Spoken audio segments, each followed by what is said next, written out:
Komputer lah. Oke, assalamualaikum warahmatullahi wabarakatuh. Halo Pak Egi. Waalaikumsalam warahmatullahi wabarakatuh, Pak Teddy. Luar biasa. Ini lagi di mana Gi? Di rumah apa di Rumah. di rumah? Situasi PPKM darurat gini, kebanyakan di rumah. Rumahmu kok api, Produktifnya, Pak? Hah? Rumahmu kok api itu? Backgroundnya asli kan itu? Asli. Tapi kalau nggak ditunjukin semua, Pak Teddy, nggak ditunjukkan semua nanti penilaiannya berubah. Ya bodoh sama-sama. Oke, nah thank you loh Pak Hegi Harjoyo sudah bersedia berkunjung nanti di channel yang sederhana ini. Kehormatan bagi saya, Pak Teddy, diundang Master Coach Wah, yang tersohor. walah, yang tersohor beneran itu Coach Fahmi di Malang itu, bukan di sini. Nanti tak sampaikan. Iya makanya aku malah belum pernah ketemu loh. Ayo Iya, kalau ke sini tak anterin. insya Allah nanti pengen juga sih sinau tapi ya momentumnya belum dapet. Oke, Ya, teman-teman ini mau mencoba jajal waktunya Pak Egi kok pas banget. Udah agak lama sebenarnya waktu itu pas banget bisa. Kita mau bahas soal pas kemarin beliaunya ini lagi bahas soal rekrutmen ya kan. Gitu. Masa lalu. Nah, tapi tak ceritain dulu ya teman-teman ya kenapa kok saya ngundang Pak Hegi ini ya. Jadi nanti aku mau minta Pak Hegi cerita sedikit juga. Nah, soalnya yang subscribe aku kan mungkin belum kenal, tapi kalau pengikutnya beliau pasti udah banyak, apalagi karyawannya pasti kenal semua kan. Gitu. Jadi tujuan pertama adalah ya silaturahmi, kita teman lama dulu. Saya pertama kali kerja itu teman setimnya ya sama Pak Egi inilah ya kan Pak Egi, dan itu cukup berkesan aku sama Pak Egi ini ya. Saya ini hura-hura Pak Teddy. kami ini adalah teman satu perguruan di asuransi Astra. Terus guru kita masih ada sekarang di sana Pak ya. Guru kita Ibu itu masih ada. Jadi kitanya aja udah nggak sabaran ya. Padahal kalau sabar gitu ya, mungkin kamu udah jadi juga seperti dia. Enggak, kalau sabar kamu udah jadi division head Pak kita ya Pak. Oh iya, saya juga ragu. Ya kalaupun nggak division head tempat itu mungkin direkrut ke ACC apa kemana gitu. Kemungkinan dirimu udah jadi itu Pak.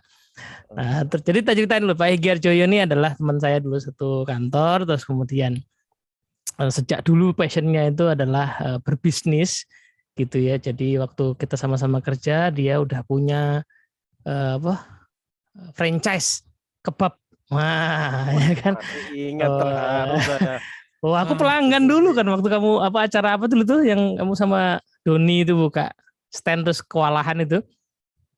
Serius dah Pak? Lali aku. Pernah kan ada acara di kantor, kamu buka stand di situ, terus kewalahan nanganinya. Wah, iya, pokoknya aku pelanggan. Mantap. Motornya dulu itu apa? Honda Tiger. Mantap, aduh, lepek aku. Aduh. Nah, terus ini pindah punya obsesi ya. Jadi kalau mau tahu ada ajaran di dunia pengembangan diri lah, kalau bisa punya mimpi itu aku mengamati ya terjadi di Pak Hegi ini, karena dia dulu kerja di Jakarta tapi punya mimpi balik ke Malang. Kejadian kan? Ya, bukan cuma balik ke Malang loh, satu dia balik ke Malang kerja di perusahaan gede ya, gajinya lebih tinggi ya. Terus di sini apa enggak? terus dapat jodoh orang sana ya kan, dapat jodoh ya kan, bahkan melanglang buana ke Korea, Filipina ya Pak ya. Nah, tapi akhirnya dia kembali ke Malang dan jadi pengusaha. Coba Pak cerita sedikit Pak. Iya, sama persis lah. Sudah diceritakan Pak Teddy semua. Saya jadi porsinya malah sedikit ini. Ya enggak, itu kan teaser. Coba tolong kasih tahu teasernya sampai segitu. Masya Allah. Ya, jadi saya temannya Pak Teddy di asuransi Astra. Saya yang malah berkesan ya. Jadi orang teknik itu di lingkungan orang-orang psikologi yang people science-nya itu luar biasa. Jadi saya itu merasa ini dunia apa sebenarnya. Ada Pak Teddy, waktu itu ada Mbak Iit juga ya. Iya betul. Seru. Nah, saya belajar banyak dari beliau-beliau ini. eh, learning and growth-nya ini yang wah membawa aura yang berbeda di di tim ya. Tapi yang diceritakan Pak Teddy tadi sudah sebagian besar ya. Jadi perjalanan, motifnya itu sudah sama persis yang diceritakan. Jadi di Astra itu sebenarnya ya saya itu motifnya lebih ke arah pengen pulang kampung, itu benar sekali. Kalau Astra itu head office-nya ada di Surabaya itu mungkin ya masih Nggak di pindah situ. ya, tetap ya. Iya, nggak pindah. Nah, masuklah di Sampurna. Sampurna dengan motif yang pengen pulang kampung, keterima di Surabaya saya. Dari situ masih di dunia HRD Pak Teddy, setahun. Bukannya langsung ke apa, Enggak, PPIC, PPC apa itu? enggak. Setahun di HRD. Nah, asiknya gini, di perusahaan yang karena asuransi Astra itu kan afiliasi ya, jadi kayak bisa dibilang cabangnya Astra secara holding gitu ya. Yang saya kerjakan lebih strategik. Nah, berbeda di perusahaan yang besar, organisasinya kayak raksasa gitu ya, giant gitu ya. Malah justru banyak kontrol. Maksudnya saya mau sampaikan administrasi kontrol, bagaimana ketelitian, people movement itu lebih banyak sifatnya yang transaksional. Transaksional, walaupun challenge-nya sebenarnya bukan di situ, lebih ke arah connecting others-nya, building network-nya. Karena kan kita harus bekerjanya itu kan karena multinational company kita nggak bisa dulu kayak teman kita waktu di ruangan satu kolam itu. Begitu, beda ya? Oh, Culture-nya beda, Pak? beda, Pak. Karena saya begitu masuk itu nyemplung di dunia yang baru. Saya pernah ya karena modal nekat ya bahasa Inggris juga pas-pasan gitu. Bahkan saya pernah itu mau dilempar BlackBerry waktu itu, zamannya BlackBerry. Wah, You have suki-suki ngelemparnya BlackBerry. Bukan serius. cover. Boleh Malaysia padahal. Saya berharap komunikasinya paling nggak bisa ngomong Melayu lah. Tapi dia ngomong, saya nggak bisa bahasa Melayu dalam bahasa Inggris. You have communication problem mau dilempar BlackBerry itu wah challenge-nya di situ. Jadi kalau ngomong knowledge-nya atau kerjaannya lebih ke arah transaksional, tapi di situ saya dapat pelajaran baru bagaimana connect to others-nya itu yang lebih yang lebih challenging. Di Sampurna saya cukup pindah-pindah Pak Teddy. Jadi cuman betah setahun saya di HRD. Saya ke manufacturing. Minta itu. Minta saya. Luar biasa. Iso loh, minta terus dikasih. Minta, tapi saya harus mengikuti proses normal. Jadi ada istilahnya internal job posting. Jadi saya harus mengikuti macam-macam. Jadi kayak hiring proses biasa. Itu di Astra dulu masih wacana aja itu internal job posting itu. Oh ya? Oh iya, nggak berani. Cuman wacana dong. Betul. Memang dampaknya pasti inilah. Ada sesuatu yang harus dipikirkan nggak tiba diimplementasi. Nah, saya interview, baru saya masuk dunia yang berbeda. Saya waktu itu nangani quality. Quality dari material sampai finish product. Plus membawai tim. Di mana sebelumnya saya juga nggak pernah leading tim. Nah, itu ya jalan tersendiri. Terus 3 tahun saya di situ, pindah ke bagian maintenance. Maintenance itu dunia hal yang, wah saya dari nol lagi Pak Teddy. Saya merasa jadi orang yang bodoh. Jadi setiap ada orang ngomong apa ini. Karena yang dibicarakan semua technical. Machinery, electrical, itu kan saya nggak pernah dapat mata kuliah itu sama sekali. Ya saya hanya pokoknya saya punya kekuatan apa, saya surviving, ya alhamdulillah. Tapi setelah itu saya dipromot jadi production manager. Ini berarti yang barusan ini sombong, nggak ngerti apa-apa terus promote itu berarti sombong. Serius Pak. Nah saya itu pertama ya agak minder lihat teman saya yang senior itu. Dari awal dia masuk itu sudah di situ, istilahnya ada dengkotnya maintenance lah. Setiap dia ada problem dia tahu itu. Ya mungkin saya mengambil dari sisi non teknikalnya untuk survive.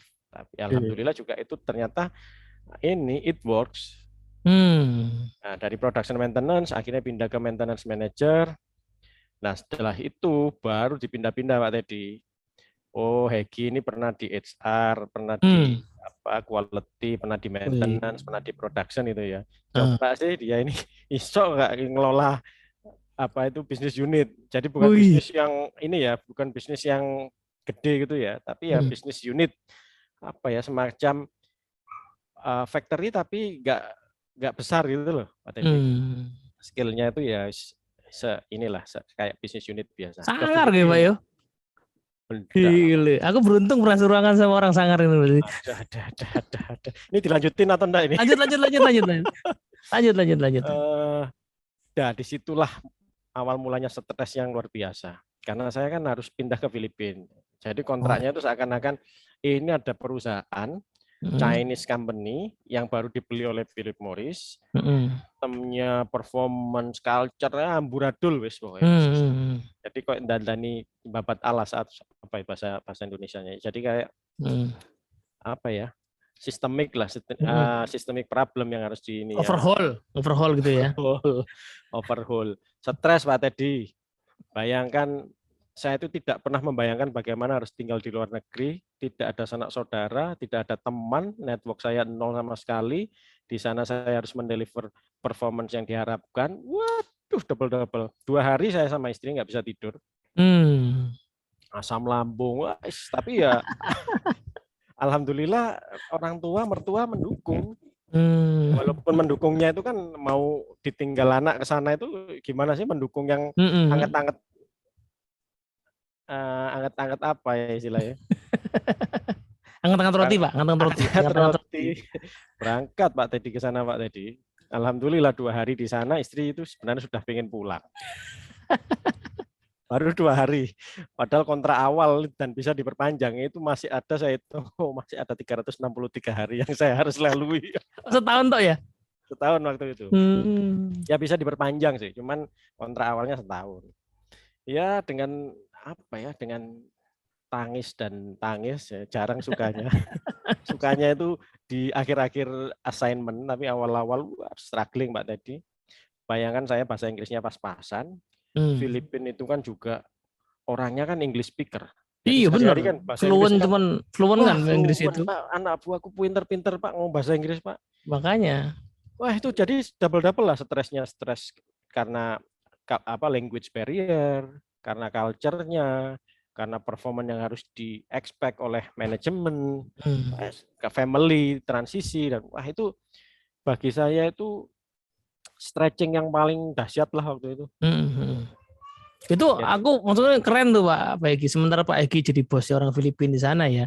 Nah di Indonesia tuh klienku waktu itu orang Filipina, songong banget Pak. Kira-kira saya memahami lah seperti apa orangnya kira-kira. Tapi keren nih, koncoku sudah di bosnya orang Filipina, aku salut aku. Filipina tuh pewinter Pak.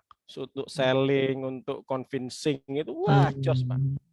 Tapi di sisi lain keunggulan kita orang Indonesia itu lebih ke arah walk the talk lah. Kalau kita ngomong itu ya dikerja lah, nggak cuman ini aja gitu, nggak walk aja, nggak talk aja, tapi ini kombinasi yang pas lah Indonesia. Cuman talknya yang kurang memang. Talknya kurang. Nah, ya saya berdarah-darahnya adalah ngontrol bagaimana apa yang disampaikan itu terlaksana. Problemnya di situ.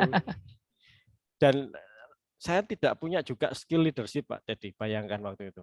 Jadi saya belum pernah ikut AFMP soalnya sama AFMP lu.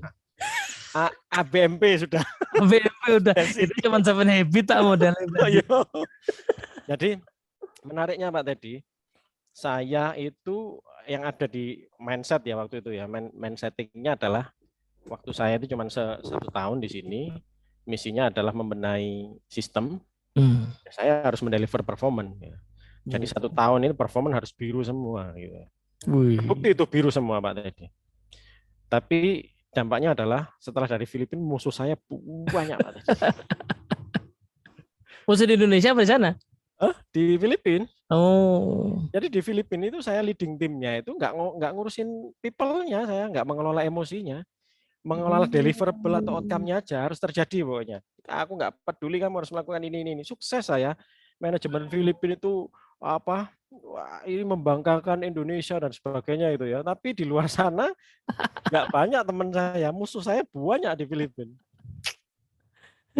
Itu kerennya. Maksudnya, tapi ya saya bisa menggerakkan orang untuk mencapai sesuatu, Hmm. walaupun saya nggak melibatkan emosinya, nggak menyentuh hatinya gitu ya. Wah, Nah, menarik iki. itu menarik itu. Nah, saya punya itunya lah, maksudnya punya apa itu pengalaman di itu. Nah, saya loncat sedikit ya ke Korea. Hmm. Sebaliknya Pak Teddy. Bos saya itu sederhana. Egi, kamu kalau ngomong achievement orientation, driving result, saya inilah apa itu istilahnya no doubt lah. Mm-mm. Tapi untuk leading manusia terus memperlakukan manusia secara utuh itu ya juga nggak bisa seperti itu. Dan Hmm. biasanya yang seperti itu nggak sustain. Mungkin kamu hilang Hmm. itu amburadul itu. Kamu akan one man show gitu. Hmm. Wah, akhirnya nggak macam-macam Pak. Jadi development saya itu development paling konyol seumur hidup. Hmm. Biasanya aku training macam-macam, tahu sendiri Astra gimana kan. Hmm. Di saat itu bos saya cuman gini, developmentmu saya tidak akan saya kirim training. Setiap hari kamu harus istilahnya listening itu loh, kompetensinya Astra itu listening and Hmm. understanding itu. Hmm. Lur. Wes, lur. Wes, kamu tugasnya harus menyampaikan pengalamanmu setiap hari dan harus report ke aku. Pokoknya kalau ada orang ngomong, listen, nggak boleh interrupt. Terus kamu nggak Hmm. boleh pegang handphone, SMS-an atau apa. Kalau kamu di hadapan laptopnya ditutup dan kamu fokus ke dia. Setiap hari saya disuruh report. Bahkan pernah saya sama atasan saya itu dalam dalam meja makan yang berbeda, tapi pas makan Hmm. bareng gitu ya. Aku juga nggak notice kalau dia itu ada di situ. Gitu. Setelah pas coaching klinik itu datang ke ruangan, Hmm. aku lihat kamu loh tadi ada temanmu ajak ngomong, kamu handphonean sendiri wah gitu. Jadi development saya itu hampir apa ya 3 bulan itu hanya yang kayak gitu-gitu dok tadi. Oh, itu sorry, di sana tuh dirimu apa sama pegang bisnis itu juga di Korea itu? Korea sudah strategik. Jadi lebih ke Oh. arah factory yang besar, Hmm. mentransformasi. Ya nggak mungkin saya harus ngomong cuman tas aja nggak touching people. Sebelum di sana Hmm. saya dipersiapkan seperti itu. Oh gitu. Iya, saya disuruh listen terus. Setelah listening, oh iya ada behavior saya yang nampak berubah. Hmm. Jadi kalau ada orang ngomong itu saya respect-nya paling nggak muncul. Terus Hmm. jadi respon-respon saya yang sebelumnya itu nggak ngurus itu ya. Hmm. Jadi nggak enak kalau seandainya saya itu nggak memperhatikan dia gitu ya. Laptop Hmm. ditutup. Kadang pun kalau saya harus harus ada yang penting, sebentar, 5 menit ya. Saya selesaikan ini, nanti saya fokus ke kamu. Hmm. Sampai saya melakukan itu akhirnya. Wih, itu Setelah lulus itu, kuwi Pak AMMP Pak neng kuwi Pak. AMP ya. Apa AGMP jangan-jangan itu? Nah itu nggak tahu. Nah setelah itu Pak Teddy, tak pikir selesai Pak Teddy. Disuruh ini lagi. Sekarang kalau kamu sudah oke ya listeningmu ya, Hmm. ada lagi. Loh apa ini Pak? Namanya clarifying. Hmm. Jadi kalau kamu listening, ya biasanya kamu itu, dia ada judgement ya, kamu itu suka punya kesimpulanmu sendiri, belum selesai orang ngomong, kamu sudah punya kesimpulan. Bosmu tuh Akhirnya orang apa Pak? CEO-nya bukan? bukan dia apa ya, senior manager lah waktu itu. Apa ya? Abi, abi, Keren. abi, keren. Jadi Orang Korea itu? udah waktu sebelum ke Korea, saya disiapkan untuk ke sana. Di Dan Jakarta apa di Indonesia apa di Filipina? di Surabaya. Jadi kan Oh, dari Filipina, balik saya balik dulu. ke Indonesia dulu 11 bulan. Oh, no. 11 bulan. Gitu. Apa ya? Clarifying Mbak Teddy. Coba kalau seandainya ada orang ngomong selesai, kamu clarify. Gini ya maksudmu. Kalau iya, itu oke. Kalau enggak, ayo coba di listening lagi. Itu 3 bulan lagi Pak Teddy. Bayang nih, development opo ya. Apa itu Pak? Gue ilmu coaching nih Pak. Iya Pak, dan Keren itu yang saya banget. pakai akhirnya.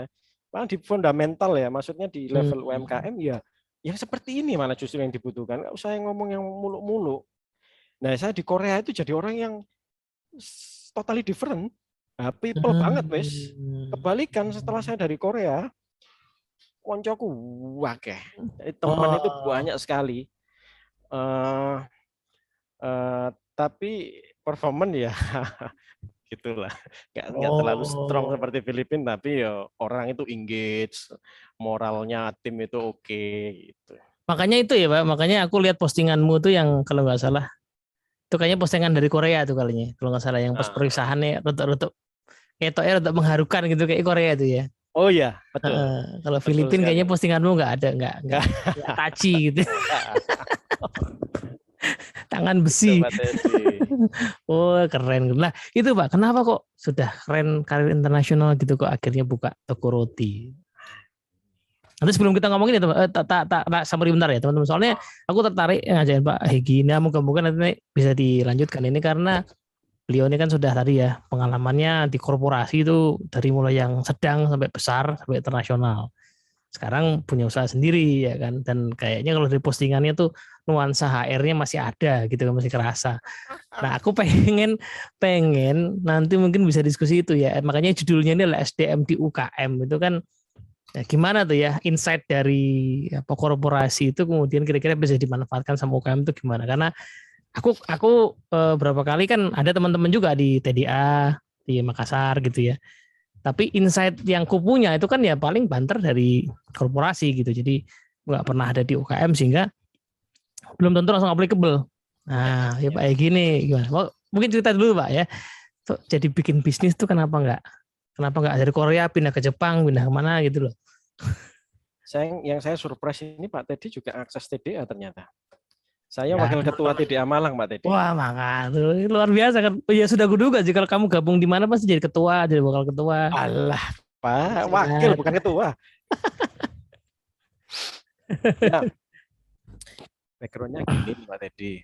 Selain saya itu punya sahabat ya, sahabat insya Allah, sahabat soleh ya dunia akhirat ya. Jadi nanti kalau saya tidak ada di surga itu tolong dipanggil cari saya Pak Teddy. Kebalik gitu ya, Pak. Ini itu lebih ke arah apa ya? Sebenarnya saya pindah dari Astra juga. Ya saya tidak menghakimi dari sisi ini ya. Kita nggak ngomongin dari sisi religi ya, tapi itu lebih ke arah panggilan inilah, panggilan hati. Ada sedikit juga apa ya gejolak yang walaupun saya bekerja cukup lama, total 17 tahun. Hmm. Ya, walaupun alhamdulillah setelah 17 tahun saya juga punya kesempatan yang seperti sekarang. Jadi selain panggilan ini ya, panggilan jiwa apa istilah Pak tadi yang tepat ya. Plus juga, jadi kalau itu lebih ke arah hati, kalau dari logika lebih ke arah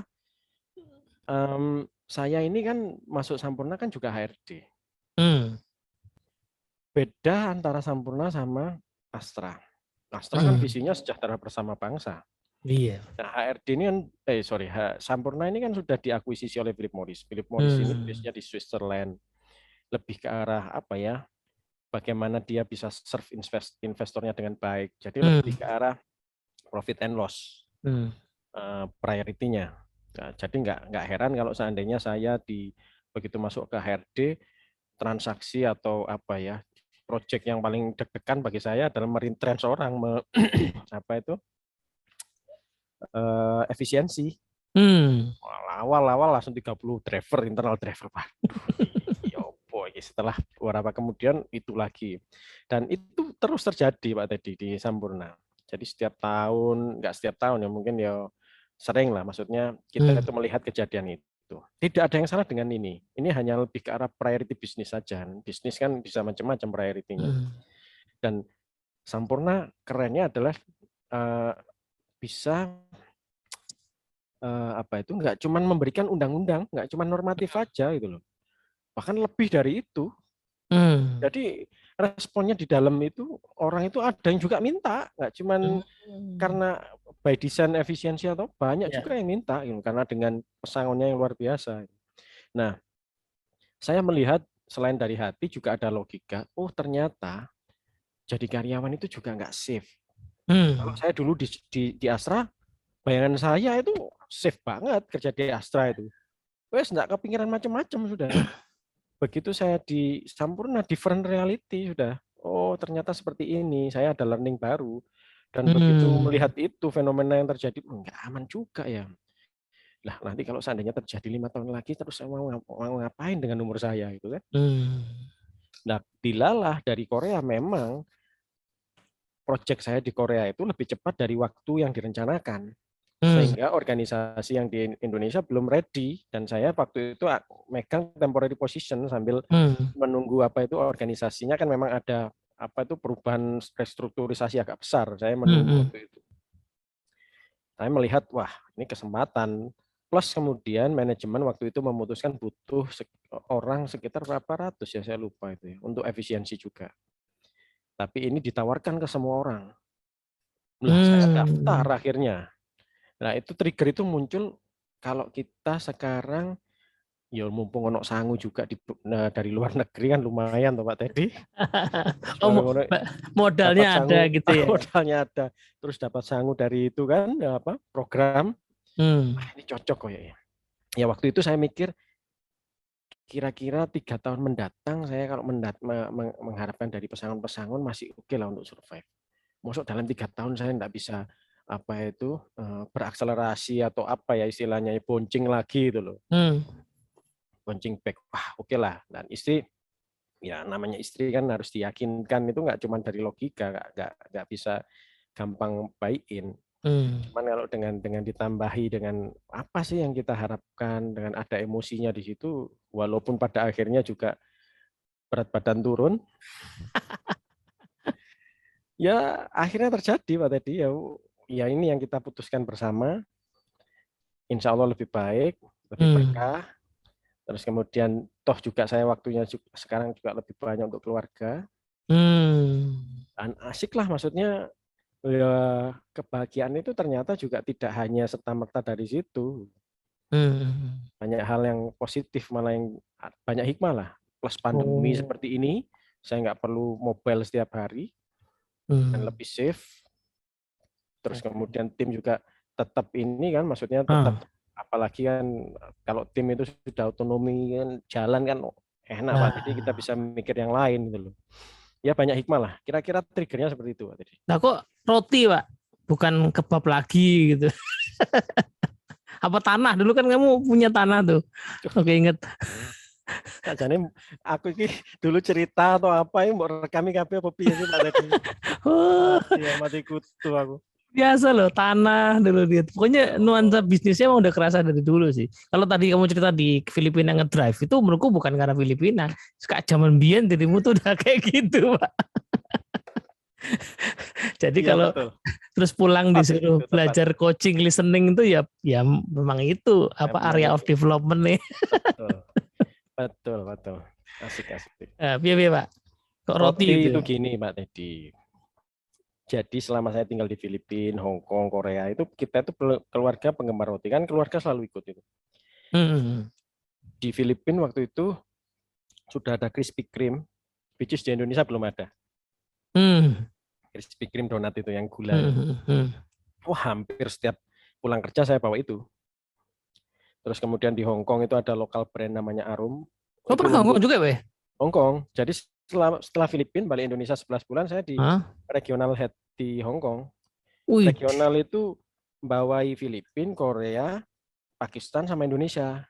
Wih, sangar. Setelah itu baru ke Korea. Ke Korea itu lebih ke arah transformasi pabrik. CV-mu tuh mahal betul ya kalau zaman rekrutmen dulu. Tapi sekarang aku ngelamar juga nggak pernah ada yang manggil. Ya, Pak, gajimu nggak akan masuk Pak kalau ngelamarnya golongan 4A. 4B. Ngelamarnya tuh untuk jadi apa ya group head financial business di Astra itu mungkin iso. Aduh. Membawai Bank Permata, membawai APM, itu mungkin iso. Aku melu Pak Teddy, aku lebih sekarang passionnya kok kayak mirip-mirip ini. Tahu nanti bisa. Kalau tahu angkanya kamu berubah pikiran Pak. Loh, Pak Teddy, lah saya dari Korea, saya nggak perlu ngomong angka saving berapa, terus kemudian saya masuk ke dunia entrepreneur mulai dari nol Pak. Penghasilan dari mana awal-awal? Tidak ono. Jadi ke Hong Kong, Arum lokal brand itu juga teksturnya lembut.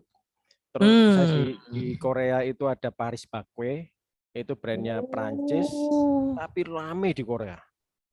Nah balik ke Indonesia, istri dari teman dari istri saya itu bikin roti home industry gitu ya, rumahan. Aku itu sama keluarga jadi pelanggan tetap Pak Teddy. Roti ini tuh lembut. Ada apa itu topping yang Nutella, Ovomaltine itu kan kekinian dan anak-anak juga suka toh. Mm. Nah, wis jadi pelanggan tetap, tiba-tiba dia memutuskan berhenti Oh, karena ribet. Bikin roti itu ribet, rebyek. Aku mau ini aja lah, dagangan klambi ya, dagang baju, sorry aku campur-campur. eh, Dagang baju aja yang nggak ribet dan barangnya itu kering dan nggak gampang basi. Wes pokoknya itulah. Ya sempat, waduh eman, saya itu kadung hmm. seneng. Nah di situ tapi melihat peluang. Dan saya juga melihatnya itu kan masa-masa di mana saya sudah memutuskan untuk hangout di Hmm. Sampurna kan. Wah ini coba kita diskusikan sing dari sisi Oh. bisnis gitu ya, hitam di atas apa hitam Akuisisi ya, akuisisi lah, sangar. akuisisi legalnya lah. Aku pengen istriku bisa menghasilkan produk yang seperti ini, nggak lebih nggak kurang. Itu 3 Hmm. bulan lah kira-kira training dan sebagainya sampai bantat itu sampai banyak, jadi sampai kelempok apa istilahnya, sudah terlalu banyak roti yang saya makan karena bantat itu sudah terlalu banyak. Tapi ya alhamdulillah sukses. Nah, Hmm. begitu saya tanda tangan hari yang sama, tanda tangan untuk resignation itu, di hari itu juga lahirlah Besdo yang sekarang itu Oh, berdiri. Bukan ini toko roti ya, sorry. Rumahan. rumahan, belum jadi Rumahan. toko ya. Wah, itu sampai berdarah-darah juga itu. Bikin 8 box roti itu sampai jam 12 malam dulu awal-awal. Sampai mixerku itu apa istilah portal itu apa patah itu Heeh. karena nggak kuat. Itu bukan untuk ini, bukan Bukan untuk untuk industri. industri ya. Heeh, gitu. Sangar ya. Wih, oh itu ya. Jadi penggemar roti terus nah, kayak itu ya, kayak kayak momentumnya pas ya, ono yang bisa bikin roti terus mau berhenti dia gitu Nah, kan. itu sudah itu kalau dipikir-pikir juga goib Pak tadi. Iya, kalau dia nggak Oh, pengen berhenti kan kamu mungkin jualan kebab lagi, Pak. Karena iya, belum kepikir ya kan. betul Pak tadi. Ya keren banget Pak Eki. Nah, oke. Jadi itu teman-teman backgroundnya ya. Jadi moga-moga nanti Pak Eki ilmunya ini bisa dibagikan juga nih. Amin. Dengan Nah, senang hati. saiki pertanyaannya itu Pak, ya SDM di UKM Pak. Kira-kira ilmu Ya. SDM-an itu yang applicable di UKM itu yang apa ya, kayak gimana misalnya overview atau mungkin berangkat dari isu yang diangkat kemarin lah ya soal rekrutmen itu boleh juga Ya, sih. ya. Kan? Eh, dunia yang berbeda Pak tadi ketika di Hmm. korporasi sama di di UKM ya. Korporasi dulu kalau saya menang milih lah, maksudnya mau rekrut dari UGM kayak sekaliber Pak Teddy ini fresh grade-nya, bahkan ada tim-tim saya juga yang lulusan S2 Jerman kayak gitu. Wah, Hmm. habis itu enggak perlu punya cambuk gede, lari sendiri dia. Hmm. Nah, sementara begitu masuk ke UKM dengan segala keterbatasan resource yang kita punya, Hmm. gaji yo nggak esok gaji larang-larang gitu kan. Gaji tok terus nggak hidup kan ya, apa istilahnya ya, jatuh bareng-bareng gitu kan. Hmm. Nah, jadi lebih banyak obstacle-nya, banyak challenge-nya. Dari sisi kompensasi juga nggak kompetitif, infrastruktur ya ala kadarnya, sehingga SDM dari faktor input UKM sama Hmm. korporasi jelas dari input sudah berbeda sekali. Hmm. Hmm. Pasti di dalamnya nanti ketika kita berinteraksi dalam apa mengelola SDM ya sangat berbeda juga. Hmm. Nah, kalau di Sampurna atau di korporasi mungkin dulu yang dipikirkan adalah sudah ngomong efisiensi. Aku kalau mau apa improve sekian dari sekian apa yang mau kita lakukan? Sudah Hmm. mikir analisanya jalan dan sebagainya. Ya, di sini ya enggak isu Pak Teddy yang dihadapi isu-isu integriti. Ada yang bukan Oh hak, oh iya, iya. bukan haknya diambil. Ada yang drama Hmm. nggak cocok sama temennya akhirnya resign. Ada yang dia juga nggak tahu apa yang dia mau, akhirnya melamar, setelah melamar masuk kerja, ternyata kejauhan dari Batu ke Malang, resign. Batu ke Malang padahal ya. Berapa kilo sih, Pak? Ya berapa ya, kira-kira 10 atau Ya 10. Allah, itu orang padahal orang Tangerang, orang Bekasi ya. Nah, beda Pak Teddy, beda. Saya sudah merasakan itu juga lah. Di Jakarta gimana hidupnya, tiba-tiba resign. Nah begitu tim saya resign, saya harus pernah ada itu orderan berapa pas buahnya itu. Satu baker resign. Saya sama istri turun langsung. Karena segitu tok orang nggak ada orang lagi ya. Nggak ada orang lagi ya, customer harga mati yo. Apapun ya saya lakukan ya, walaupun shift kedua saya sampai jam 10 sama istri, pernah sampai jam 2 gitu sama istri untuk sampai ngirim ke Batu. Kan orang resign ya. Karena orang resign. Itu hampir setiap hari Pak Teddy. Hmm. Mikir akhirnya, apa ya ini ya, apa yang fundamental ini ya. Karena nggak mungkin tuh, kita juga nggak tahu core kompetensi itu. Kalau kita mau berangkat bisnisnya dari kayak di Astra gitu, kita harus ngomong core value, core kompetensi, nggak bisnis kita. Iya benar-benar sih. Nggak mungkin, nggak applicable juga Pak tak amati itu Pak. Nggak applicable kalau Belum by lah, belum design. ya. Kalau by design, tapi kalau case by case, karena resource kita terbatas. Nah ini kalau ini pain point ini, kalau seperti ini terus, wah susah ini. Nah akhirnya kan kita cari profilingnya itu berarti apa ya? Yang kita cari yang fundamental loh Pak tadi. Integritinya ada, terus kemudian komitmennya. Yang dicek itu kayak gitu-gitu komitmennya, kemudian itu core value ya. Core value bukan learning on the fly yang di bukan yang dicek learning on the fly. Willingness to learn-nya aja wis. Oh dia ini pengen belajar ya wis jalan wis. Itu kayak itu ya kalau di company kita dulu itu kompetensi yang 5 itulah ya yang dasar itu ya. Iya. Betul. Gak iso ngomong fungsional kompetensi, semuanya core wis. Core itu aja bisa jadi nggak lengkap Pak Teddy. Oh iya. Bisa jadi nggak lengkap. Nah itu akhirnya saya define yang fundamental itu kira-kira apa core kompetensi. Ya pokok itulah. Nggak usah ngomong yang lain dulu. Apa mau Pak? Nah, integrity. Terus apa? Integrity, komitmen, kemauan untuk belajar, respect. Respect. Nggak usah ngomong teamwork, ini respect aja. Bagaimana apa itu kita menggunakan sepatu temannya kita. Sama yang kelima fokus. 5 itu sementara ini yang saya fokuskan. Itu yang apa nih? Standar minimal gitu ya. Standar minimal itu.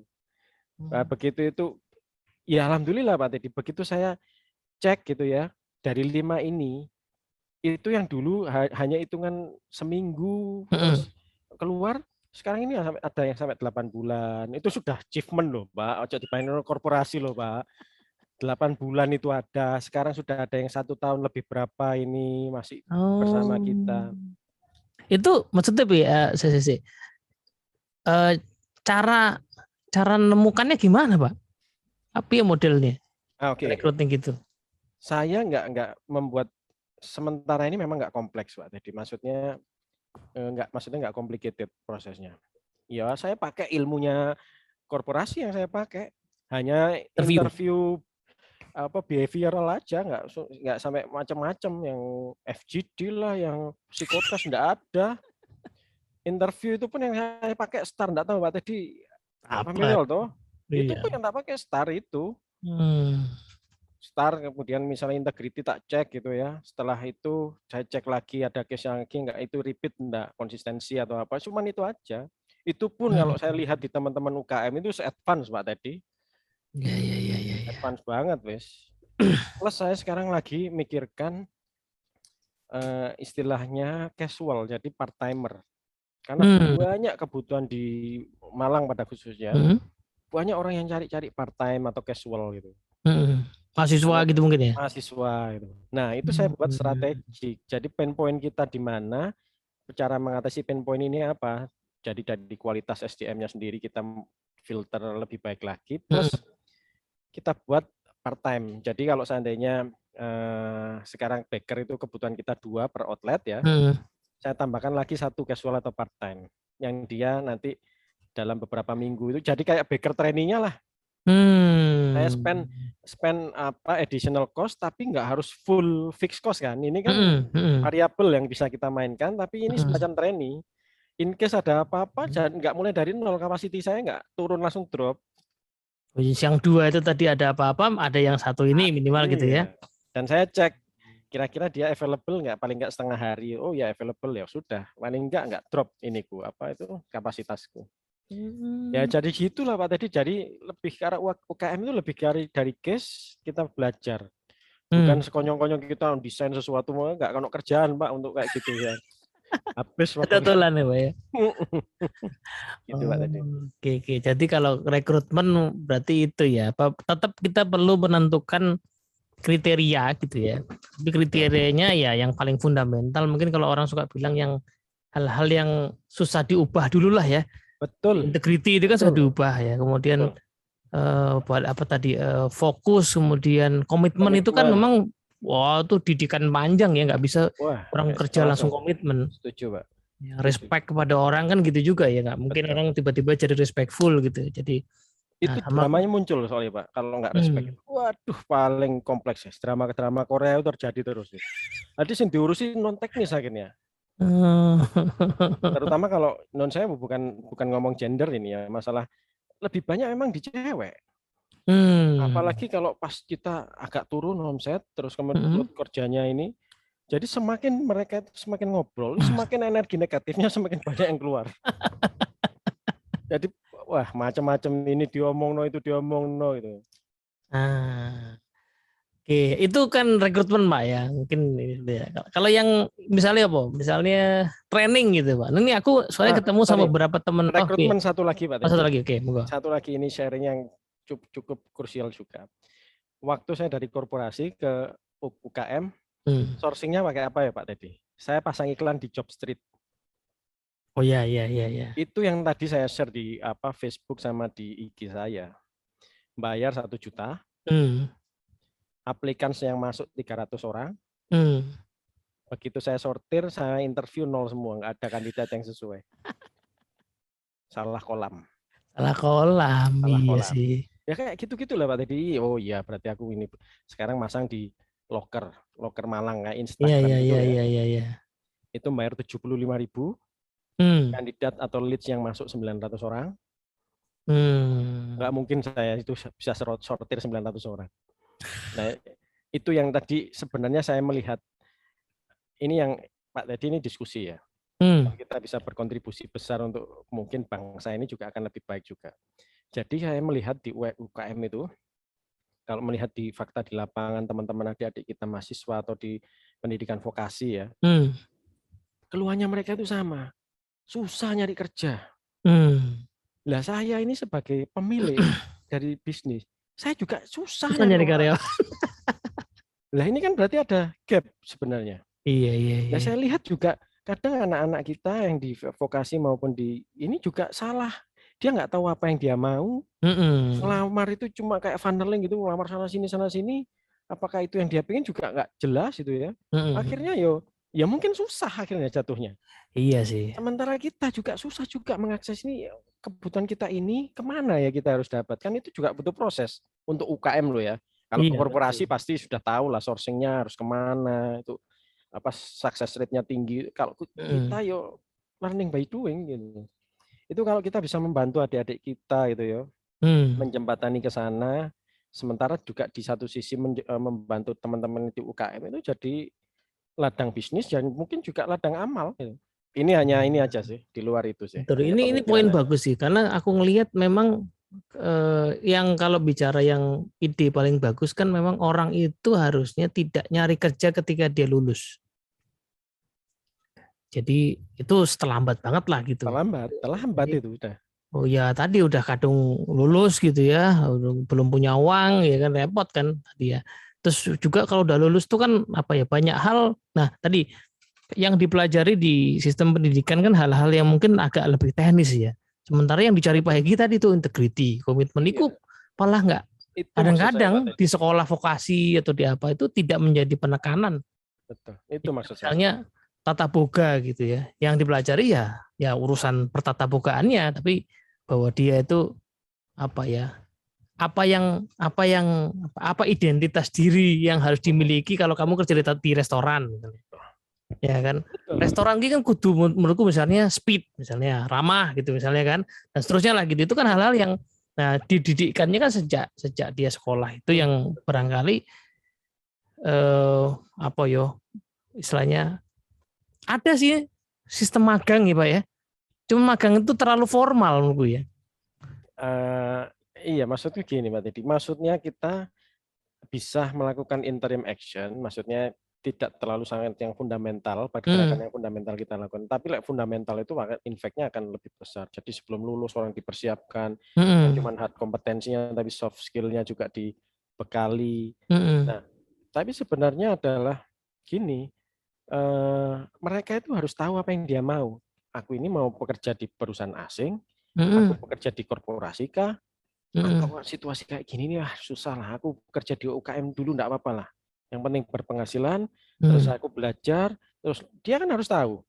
Sehingga pas ngelamar itu dia harus tahu profiling dia, dirinya itu kekuatannya dia di mana, dan akhirnya itu tercapture dengan needs-nya perusahaan. Yang ada masalah, yang jadi masalah kan si pelamar ini nggak tahu apa yang dia mau, terus tidak mengenal kebutuhan company itu apa, sehingga ya pain point dari dua sisi struggling. Ini sederhana sebenarnya. Anak-anak vokasi itu kan tinggal cerita. Nggak usah hard skill-nya atau pengalaman itu penting lah untuk apa itu melihat profiling dia. Tapi kalau dia bisa menunjukkan karakternya yang itu sesuai dengan kebutuhan bisnis, ada yang kemarin pelamar itu ya Pak Teddy ya, di email subjeknya itu ditulis, saya membutuhkan pekerjaan ini karena saya harus merawat atau menafkahi orang tua ibu saya. Lah ini masuk di UKM. Wah, big why-nya kan ketemu. Kalau orang seperti ini biasanya niat kerja, ya mestinya integriti dia akan nggak main-main lah karena dia kan butuh menafkahi. Komitmennya juga paling enggak dari email subjek itu aku kelihatan gitu. Divalidasi ketemu apa lagi gitu. Nah, ini yang perlu diketahui oleh rekan-rekan pelamar. Jadi nggak cuma ngelamar-lamar aja, sementara kita juga susah nyari yang seperti apa ini. Jadi ada sesuatu yang mungkin bisa tidak terlalu high effort, tapi itu bisa di-connect. Iya. Lebih ke arah apa ya? Yang simple lah maksud saya. Ya poin tadi itu masuk gini Pak, bukan di sistem pendidikan yang diubah sih. Kalau kita lihat di negara maju, ya mungkin kayak kalau saya nonton film ya di Amerika gitu kan, itu mulai dari SMA aku rasa ya, itu minimal opportunity buat part time kerja itu banyak. Yes. Sekarang kalau kita lihat ya di Indomaret aja nggak bisa, harus lulus dulu. Ya kan nggak ada mahasiswa bisa kerja di, kalau misalnya ya di orang kuliah ya di Brau gitu misalnya, kan nggak ada lowongan kerjaan fotokopi ya pasti orang yang lulusan SMA kerja di situ full time gitu, nggak ada yang mahasiswa kayak di fotokopi segala macam. Jadi opportunity untuk dia experience ya, punya rekan, punya bos itu masih sedikit sih. Nah aku tadi kepikir tadi yang apa ya, mungkin kalau di lingkaran pengaruhnya para pengusaha ya, di skala tertentu yang udah kayak Beki barangkali itu tuh perlu spare tadi tuh, spare 2 baker 1 ini kan. Itu yang saya lakukan Pak. Nah makanya itu kan akhirnya karena si spare ini manfaatnya kan 2 ya, buat tadi mendukung kalau nanti kelihatan orangnya bagus bisa direkrut.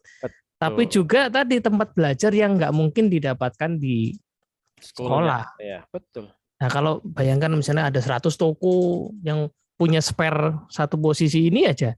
Jadi berapa itu? Iya 100 posisi kan gitu kan. Betul Pak. Nah, nggak semua bagus, tapi at least satu orang anak yang tadinya nggak komitmen terus dilalah dapat bosnya galak gitu misalnya.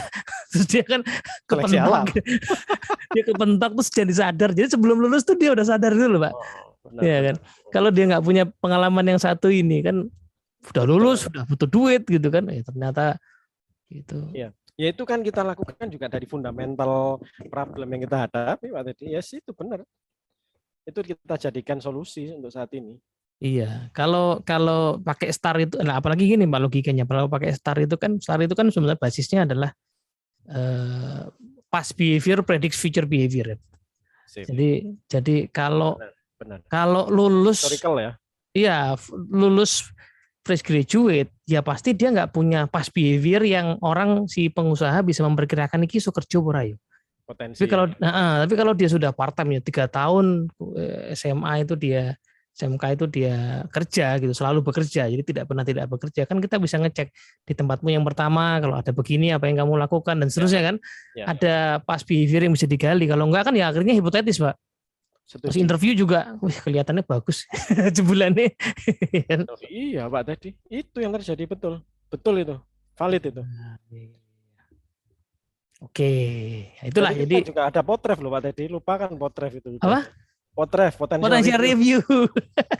Iya benar-benar. Tapi Pak, ini tak kasih tahu ya, aku keliling di banyak organisasi itu ilmu yang tahun 2005-an kita pelajari di Astra itu. Bahkan di banyak tempat lain baru tahu sekarang loh Pak. Oh serius? Serius Pak. Jadi misalnya ya dulu kan udah ngomong coaching konseling lah. Iya. Udah ngomong lah dulu ya. Meskipun training coaching belum kayak sekarang, tapi udah ngomong coaching konseling. Satu perusahaan telco cukup besar di Indonesia. Ya. Itu tahun di atas 2010 lah baru ngomong coaching. Baru ngomong coaching. Baru tuh surprising. Apalagi itu tadi potensi. Nah, perusahaan telco yang lain sampai sekarang ngukur potensi orang cuma dari performance. Ada tuh performance, kompetensi, assessment, human asset value. Nah, baru mikir yang namanya replacement table chart. Oh ya? Serius, Pak. Jadi isunya itu misalnya gini, yang dikeluhkan tuh isi orang HRD-nya adalah iya nih di area apa namanya Papua segala macam orang susah nggak ngasih kalau diputerin tuh rotasi bosnya nggak ngasih. Terus tak tanya kan, emang nggak punya semacam itulah ya artis atau apa? Nggak punya, Pak. Iya. Jadi ya. advance, Aku bisa Pak. membayangkan lah. Advance, Pak, dulu Astra itu, Pak. Setuju Pak Teddy. Ini juga yang saya pakai kan Astra semua Pak Teddy. Saya di HRD di Sampurna kan nggak banyak. Yang diurusi kan transaksional sama retrans orang. Benar itu, setuju itu. Oke. Rekrutmen itu ya Pak ya. Poinnya tadi apa ya? Gimana cara mengajarkan 2 poin aku nangkap ya Pak Eki tadi cerita soal gimana cara mengajarkan hal-hal yang fundamental, bikin CV dan segala macam, tahu maunya gitu ya, mengenali maunya tuh nanti mungkin bisa dibongkar lebih jauh. Gimana ya caranya membuat anak itu tahu maunya apa gitu. Sehingga wes aku pokoknya UKM apa perusahaan asing apa PTKW apa gitu harus tahu. Betul. Yang kedua tadi mungkin tadi ya, jadi kepada para pengusaha mungkin yang sudah memadai gitu ya. Ya cobalah untuk apa ya membuat perhitungan tadi ya satu posisi magang sehingga lama-lama jadi tren ya di Indonesia dan itu akan lebih membuat ya menguntungkan banyak pihak lah. Setuju. Apa ya? Nah, saya yang kedua Pak mungkin sebelum ini udah 1 jaman luar biasa nih ya. Seru. Yang kedua ini Pak training ya Pak training Pak. Ilmu training di korporasi sama ilmu training di sangat berat lagi nih. Wah. Jadi gini, training pasti ya mentok-mentoknya kalau UKM itu masalah resource. Kalau saya training orang ini yang gantiin dia siapa? Oh iya.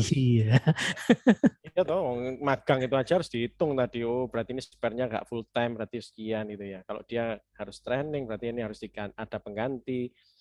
Terus kemudian kita harus spend money juga untuk training gitu kan ya. Tidak banyak luxury yang kita punya Pak Teddy untuk itu.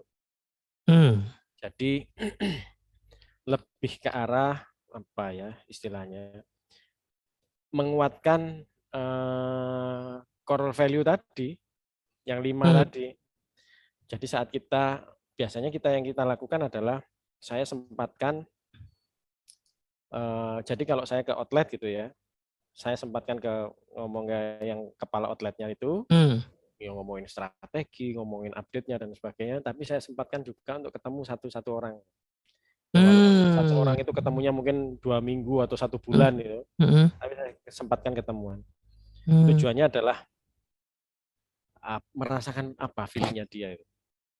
Apakah ada something yang goes wrong gitu ya. Entah itu problemnya ada yang entah itu motivasi, ada yang dia apa ya istilahnya kecewakan atau apa itu kan gampang loh. Untuk sejak ngomong dan sebagainya ini pasti ada sesuatu. Nah, biasanya kita ngukurnya lagi-lagi ya, kita itu nggak bisa di UKM itu nggak bisa by design karena kan pekerjaan yang kita lakukan banyak, resource kita terbatas. Akhirnya lebih ke deteksi seperti itu sebelum itu jadi bom gitu ya. Drama-drama yang nggak jelas itu biasanya ya ngobrol yang informal lah Pak Teddy. Nggak ngomongin pekerjaan tapi lebih ke informal. One on one gitu ya. One on one. Terus ngecek ininya apa case-case yang muncul. Semakin kita itu trustable bagi mereka, semakin dia juga gampang ngomong apapun ke kita. Lah, terus dari situlah kita menanamkan sedikit value-value-nya. Saya juga sharing pengalaman, tidak bermaksud menggurui. Tapi saya juga minta feedback, walaupun nggak langsung feedbacknya setelah kita diskusi gimana itu kan koyok ini banget kan. Jadi saya lebih menggali apakah yang saya lakukan itu tepat situasi bagi dia, fitnya personal, sama mungkin yang dibutuhkan organisasi. Oke.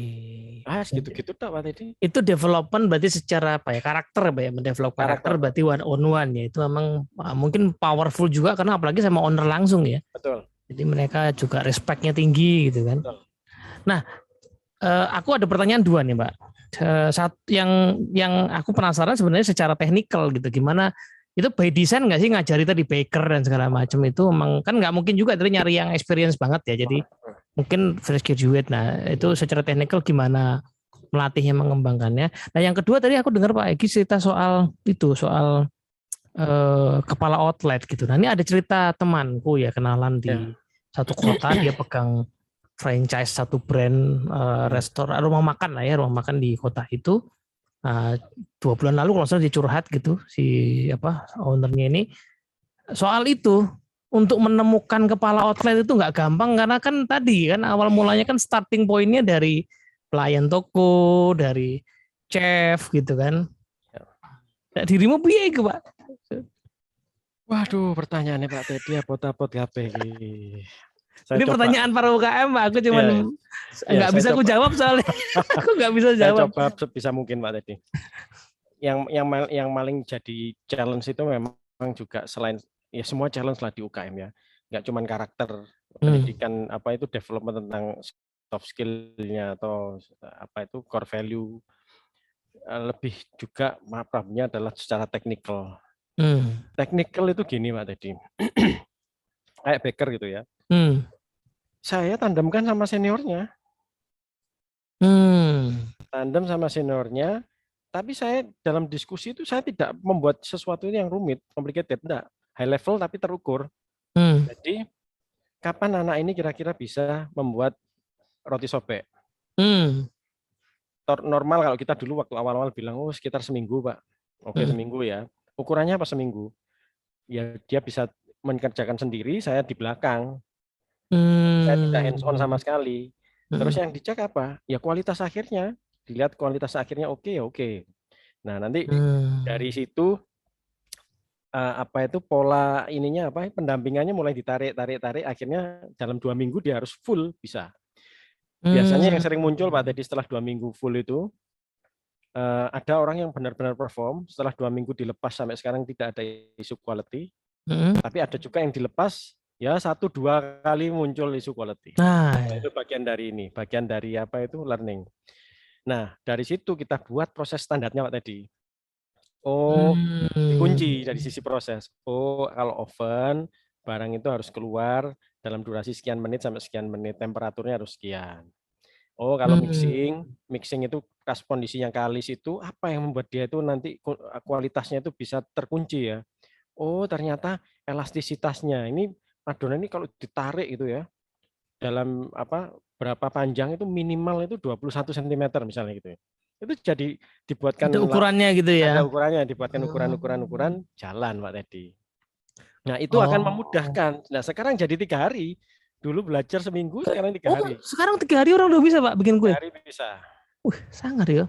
Setelah itu didampingi tapi bukan hands on ya, maksudnya lepas tapi ada orang yang melihat di belakang. Tapi yang mengerjakan mulai A sampai Z dia. Kalau dulu butuh seminggu itu Pak. Nah, itu yang kita lakukan. Nah, kalau yang di sisi frontliner, dari sisi service, itu lagi-lagi kita harus ada, ini kan barang yang nggak kelihatan Pak Teddy. Kalau tadi kan kelihatan ya. Iya. Ini lebih ke arah budaya Pak Teddy, sama mindset yang ini. Berarti kalau ada customer itu, mindset kita itu apa? Terus bagaimana cara melayaninya? Kalau ada orang seperti ini, jadi lebih ke arah if gitu. Dibuatkan kayak gitu. Ini skenario ya. Skenario, betul. Ini pas untuk di-upselling. Standar komunikasi nek dulu kamu suka bikin Pak. Plus yang menarik untuk membuat mereka growing, tak buat project-project Pak Teddy.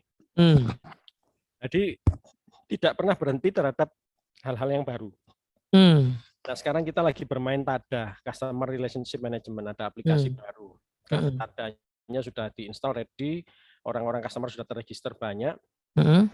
Bagaimana how to maintain ini? Buatlah ukuran-ukuran. Jadi diskusi kayak gitu. Buat ukuran, berarti ini harus dihubungi setiap kapan, terus kemudian harus ditanyakan kabar atau apa itu ya. Ini pantesan aku dikontak-kontak ya. Sudah dikontak? Iya, pernah aku. Pernah ya. Pernah Nah, aku itu dikontak. juga nah, ukurannya yang lagi kita godok. Jadi nggak cuma kontak, apa yang sebenarnya mau kita capai dari kontak itu? Ya, betul. Apakah harus selling? Enggak juga. Yang penting kan customer kita ini kan sekarang kan liarin. Maksudnya setelah beli ya sudah, kita kayak nggak kenal gitu loh sama customer kita. Benar-benar. Apa yang kita ini? Itu learningnya by doing biasanya. Tapi kalau ada apa itu di luaran sana tiba-tiba ada training yang sifatnya misalnya 800.000, mas jalan gitu. Jadi bukan yang Aku kan customer tapi nggak pernah, jarang merasakan, baru sekali aku merasakan kan, karena aku customer yang membelikan orang di Malang ya kan. itu lebih banyak. Iya makanya Tipe yang seperti ini lebih banyak. berarti Banyak kan sekali. harus tahu ya, terus kemudian kira-kira yang memicuku membeli apa gitu kan. Betul Pak Teddy. Dan itu yang akan jadi value dari bisnis kita, dan itu yang harus diperkuat. Iya. Ketika Api. project itu sih. Jadi apa kalau tak coba tak summary ya, kalau soal training technical itu berarti pendampingan dengan seniornya. Berarti kalau sebelum ada senior berarti dengan dirimu langsung ya, sama istrimu langsung ya. Betul. Dampingi, nah tapi sambil berjalan dibuat ukuran, dibuat SOP gitu berarti sebagai SOP ya. Terus kemudian sehingga akhirnya dengan ukuran-ukuran itu orang bisa lebih cepat bahkan belajar ya. Betul. Technical gitu. Betul. Kalau yang service ya pelayanan tadi ukurannya dalam bentuk skenario ya, project-project. Ya. Oke. Wah. Dan satu lagi Pak Teddy, kalau saya boleh share, saya dapat orang satu. Beliau ini dulu ikut ikut orang ya di perusahaan travel kalau nggak salah. Travel kan tahu sendiri dampaknya dengan pandemi. Yang bersangkutan juga sempat buka travel sendiri, terus kemudian bangkrut sampai waktu itu kehilangan mobil atau apa ya.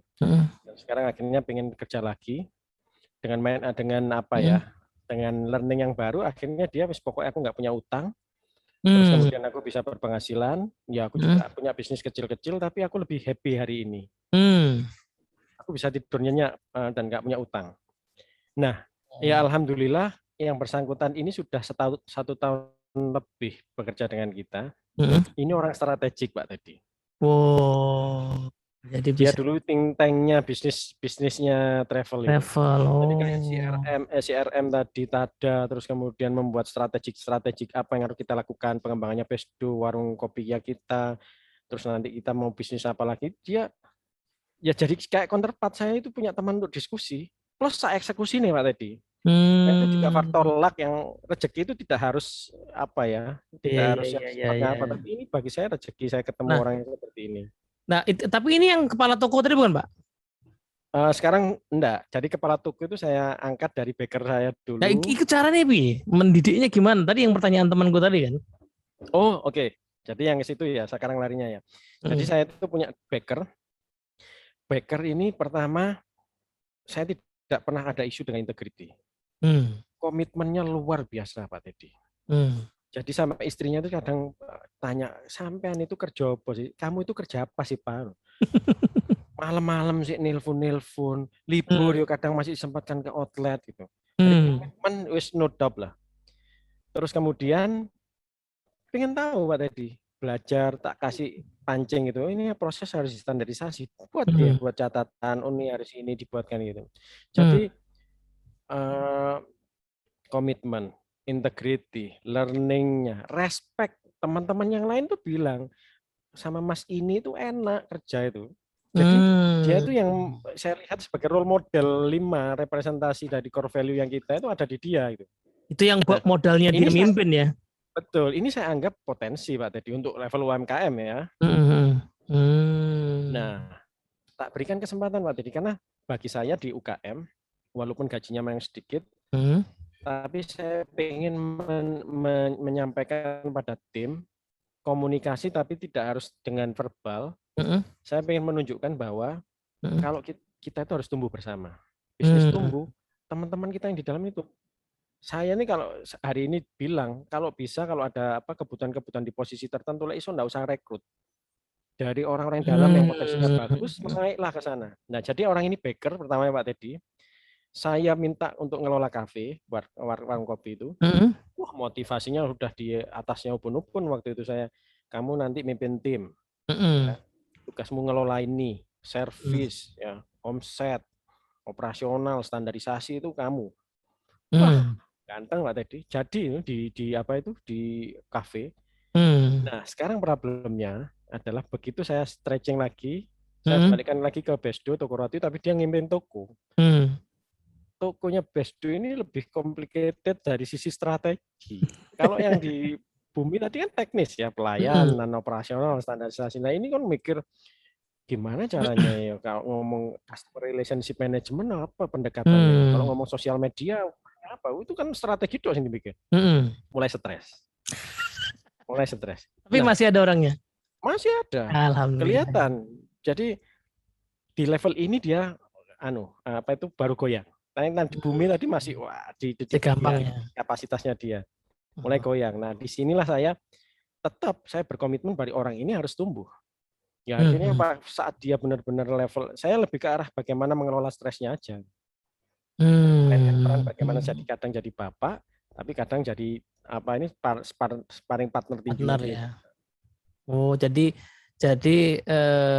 apa pertama lihat potensi ya. Potensi pertama tuh berarti dia mau ya salah satu isunya itu Pak. Jadi trust dari timnya itu ada beberapa yang nggak dapet ya. Jadi mungkin karena tadi ya core value-nya dia belum dapet. Jadi Betul, orang juga belum respect sama dia ya, apalagi as a leader kan ya. betul. Nah, yang kedua ada challenge kemudian ya balik lagi ya apa diberi pengarahan yang terukur yang dia bisa eksekusi gitu ya. Yes, Challenge yes. wah canggih tenan Pak Egi.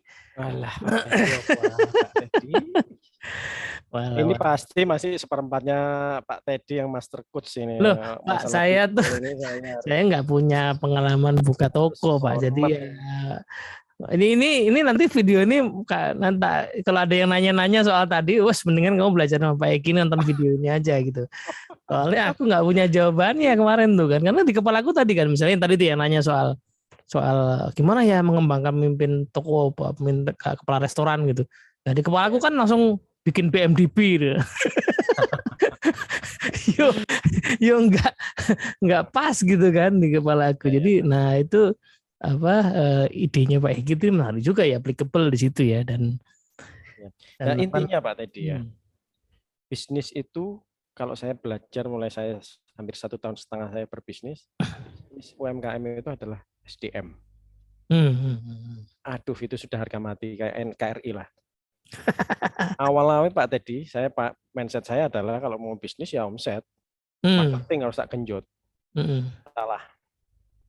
Saya pernah dalam fokus marketing, operasionalku belakang amburadul, timku drama, waduh itu kayak menduplikasi problem saya. Ada revenue juga ya kayak gitu ya. Revenue. Jadi saya lebih baik mundur. Ini kan ibarat membangun rumah ini kan. Saya membangun pondasi yang benar-benar kokoh.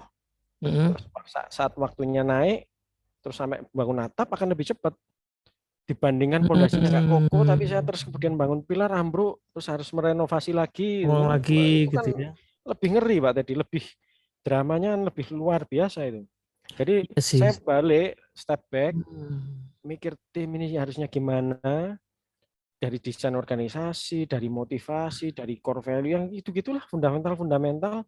Saya berharap nanti suatu saat ya begitu ini apa pondasinya itu kokoh, ya bangun rumahnya itu harusnya lebih cepat. Itu kalau dari toko roti terus jadi kafe itu iya Pak? Oh gini, Kayaknya kan kafe nggak itu lama kan itu kan? Aku lihat tidak keren lama. banget itu. Jadi gini konsepnya Pak, tadi di area pandemi ini saya mengamati banyak juga teman-teman saya juga terdampak bisnisnya secara signifikan. Jadi omset itu bisa turun itu 80%, jadi tinggal 20%. Nah saya amati beberapa bisnis itu yang survive, ya terlepas dari jenisnya yang apa itu food and beverage, health itu kan masih oke di era pandemi ini. Tapi ternyata segmen itu juga penting. Makanya bakery itu kan harga saya kan satu box itu kan 70.000 ke atas. Iya premium itu. Pertamax. Premium Pertamax. Itu adalah populasi orang yang tidak sensitif terhadap apa kondisi hari ini. Nggak ngaruh ya, Kayak aman gini lah ya. belanja terus masukin. Benar. Nah sementara di warung kopi itu kan saya buat itu kan tempatnya luas itu 520 meter persegi. Los gitu loh tempatnya. Tanah sendiri Pak, yang dulu kamu Nah, tapi keren dulu kamu. Jadi itu los ya. Jadi konsepnya middle low Pak Teddy. Kalau yang tadi bakery 70.000, ini 3.000 harga jualnya. Mulai dari 3.000. Tapi main volume. Nah, di level ini juga ternyata walaupun pandemi ya, orang itu ya bosen, Pak, neng omah terus, Pak. Iya, betul Tapi sih. mau belanja terus yang kayak kopi-kopi yang kekinian ya jebol daya belinya Mm-mm. dengan kondisi yang kayak gini. Ya pokoknya aku ngopi, tempatnya luas, enak, Mm-mm. terbuka, terus kemudian harganya 3.000, 4.000 ya. Sudah kayak kafe. Jadi segmentasinya orang itu ya bingung, ini kafe apa warung kopi. Memang tak buat gitu. Jadi kalau bisa volumenya yang ya besar gitu ya. Jadi ya memang barangnya murah tapi volumenya tinggi. Dan itu kalau tadi yang kamu sempat dibilang bahwa lagi agak turun nih karena PPKM ini mungkin ya Karena pembatasan ini ya. PPKM, karena PPKM. Ya benar juga sih ya murah Nah, karena tapi orang aman nggak umpel-umpelan gitu ya. ya Apalagi plus malah minus ya Pak dingin ya. tadi. Saat kondisi PPKM, Besdo ini lebih oke. Karena Hmm, model bisnisnya memang take away dan nggak ada dine in. iya, Tapi iya. di kondisi normal Pak Teddy, yang warung kopi ini, kafe ini Hmm? jauh lebih kokoh cash flow-nya. Oh iya, Jauh iya, lebih kokoh. iya. Saya itu bisa merata-rata setiap hari itu kira-kira berapa bisa. Kalau Besdo kan ada yang gini kan.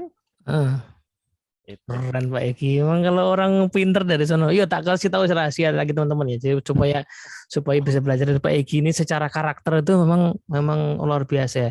Jadi kalau aku ingat ceritanya, aku nggak tahu, tapi kalau karena aku belum masuk, aku ingat ceritanya kalau dulu formulir pendaftaran Astra itu ada nama, ada alamatnya. Alamatnya dia itu adalah laboratorium komputer Mati aku. kampusnya itu. Kenapa? Karena dia punya nggak ngekos, dia tinggal di lab itu sebagai asisten lab. Ya Jadi Allah ya alamatnya Rabbi, itulah Pak di Teddy. situ. Jadi Ya Allah. komitmen terhadap pekerjaan itu tinggi sekali gitu ya. Saya Aduh. ini memang harus bertekuk lutut dengan orang-orang master-master NLP gini ini. Ampun Pak Teddy. Jangan-jangan mungkin kalau ada yang sekarang kuliah di Teknik Industri ITS itu labnya jangan-jangan masih ada tuh legend siapa yang pernah tinggal di sini. Sama sama bau dan bekas peninggalan. Kayak gini kan. Jadi orang tuh kadang-kadang udah bisa dilihat dari dulu ya bakal sukses itu kalau lihat kayak gitu. Aduh, ini Wah. asik ini kalau didiskusikan lagi definisi sukses ini bisa panjang lagi ini. Iya, tapi alhamdulillah yang hebat itu Pak Heki ya. Dulu kan aku suka ini kan, suka suka ngecek Pak Heki dia kerja di perusahaan rokok yang paradoks itu ya. Ya, dijual Terima tapi kasih Pak Teddy. ditulisi. Jadi barang yang aneh itu kan rokok itu kan. Dijual ya, tapi ditulisi ya. Ini berbahaya kan itu aneh kan. Sebenarnya mau jual apa enggak sebenarnya gitu kan. Nah, ini yang tadi saya sampaikan di awal. Mudah-mudahan jadi teman soleh saya nanti pas kalau saya tidak di surga saya dicari ini. Loh, dulu ini saya pernah punya teman ini yang saya berikan masukan, beri feedback nih. Ini kan bentuk kasih sayang. Masa di surga sendirian. Keren lagi. Oke, Peggy, ini udah 1 jam lebih ya. Thank you banget loh waktunya kan kayaknya mau Saya yang ada terima agenda kasih. lain ya. Saya yang Aku yang terima kasih. mungkin apa namanya? Ini moga-moga sih nanti bisa berlanjut ya SDM di UMKM ini kayaknya Harus berlanjut Pak Teddy. iya. Harus berlanjut. Nah, mungkin mau kasih ini Pak semacam summary, closing statement atau apa gitu terkait dengan Oke, teman-teman yang lagi sama-sama berjuang di UMKM ya. oke. Mungkin hal yang satu yang tadi yang tidak pernah saya sebutkan karena ini memang di luar topik Pak Teddy.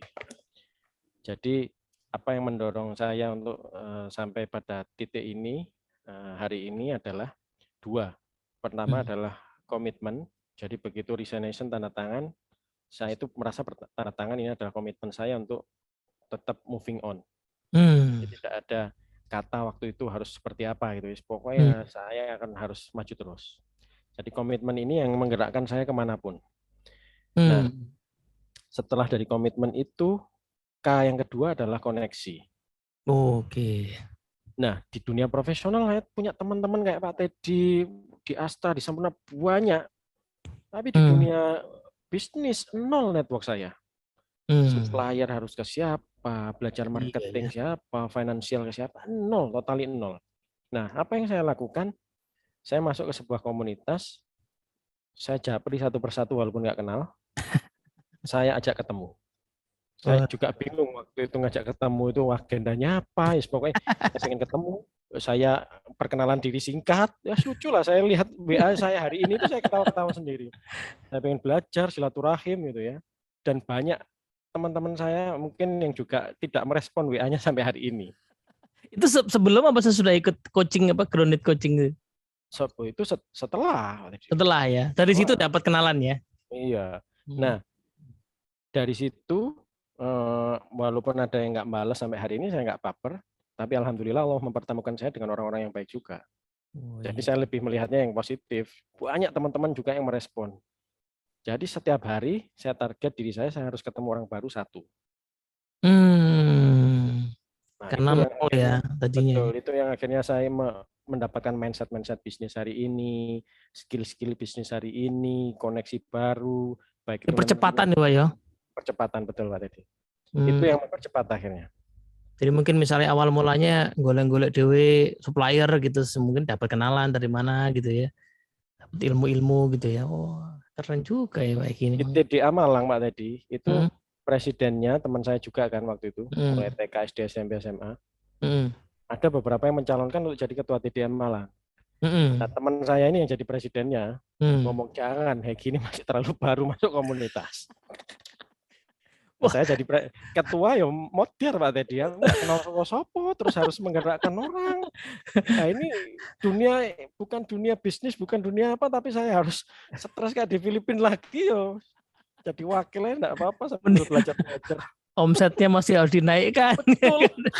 Ngurusi komunitas gitu ya Pak ya. Iya benar juga. Tapi koneksi, jadi setelah komitmen koneksi itu luar biasa itu. Iya sih Pak. Akselerasinya di situ, network. Ya, itu sih, Pak.